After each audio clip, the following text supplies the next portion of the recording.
औरत अपनी नापाकी के अयाम में वो क्या पढ़ सकती है? नापाकी की हालत में ज़िक्र व अज़कार यानी सुबहान अल्लाह, अल्हम्दुलिल्लाह, अल्लाहु अकबर, दुरूद पाक, इसी तरह कोई दुआ है तो वो करने में, पढ़ने में तो कोई हर्ज नहीं है। ठीक है।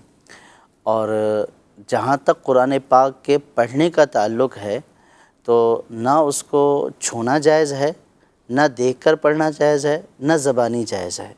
हाँ, वो आयात के जो दुआ पर मुश्तमिल हैं उनको दुआ की नीयत से पढ़ा जा सकता है। कुरान पाक या तिलावत की नीयत से उनको नहीं पढ़ सकते।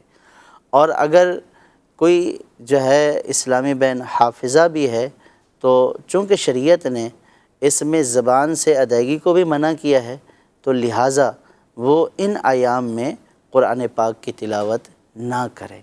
एक है तसव्वुर ज़हन में, देखिए यहाँ पढ़ने से मना किया जा रहा है। पढ़ने का मतलब ये है कि जो है वो इतनी आवाज़ में आवाज़ निकाले कि अपने कान सुन लें, ये पढ़ना, बंदा बहरा ना, ये पढ़ना है।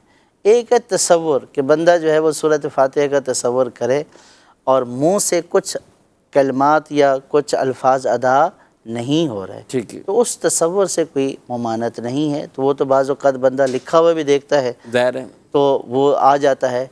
तो एक है देख कर समझना और तसव्वुर लाना, उसकी तो ममानत नहीं है। ठीक है। एक है पढ़ना, तो पढ़ने की ममानत है, चाहे वो ज़बानी पढ़ना हो, चाहे वो देख कर पढ़ना हो या कुरान पाक उठा कर पढ़ना हो, ये सारे पढ़ने इस हालत में ममनू है। ज़हनी और तसव्वुराती दोहराई कर सकते हैं? हाँ, ज़हनी और तसव्वुराती में कोई हर्ज नहीं। जैसे कुरान की तिलावत सुनने में भी कोई मसला है इस साल? नहीं, कुरान पाक सुनने में भी कोई मसला नहीं। अगर इसी कैफियत में कुरान पाक का वो पारा, यानी जिन्होंने ये याद करने और इस तरह सूरतें लगाया, अपना कुरान सुनते रहे और खामोशी के साथ उसको सुनते रहे, इसमें एक एहतियात की ज़रूरत है। आप भी माशाअल्लाह हाफिज़ साहब हैं कि जब कुरान पाक की तिलावत यानी यूँ कैसेट पे या कोई भी पढ़ रहा होता है, पढ़ना शुरू होता है, बाज़ औक़ात बेइख्तियारी की वजह से हम गैर हाफिज़ जो है वो पढ़ना शुरू हो जाते हैं।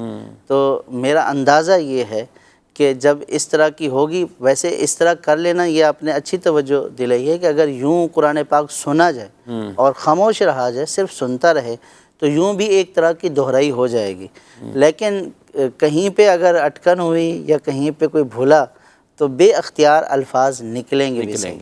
तो इसलिए यानी कि पढ़ने के एतबार से कुफ़ल मदीना लगाना चाहिए पक्का, और बाकी सुनकर अगर यूँ दोहराई हो जाए तो इसमें कोई हर्ज नहीं है, बल्कि अच्छी बात है।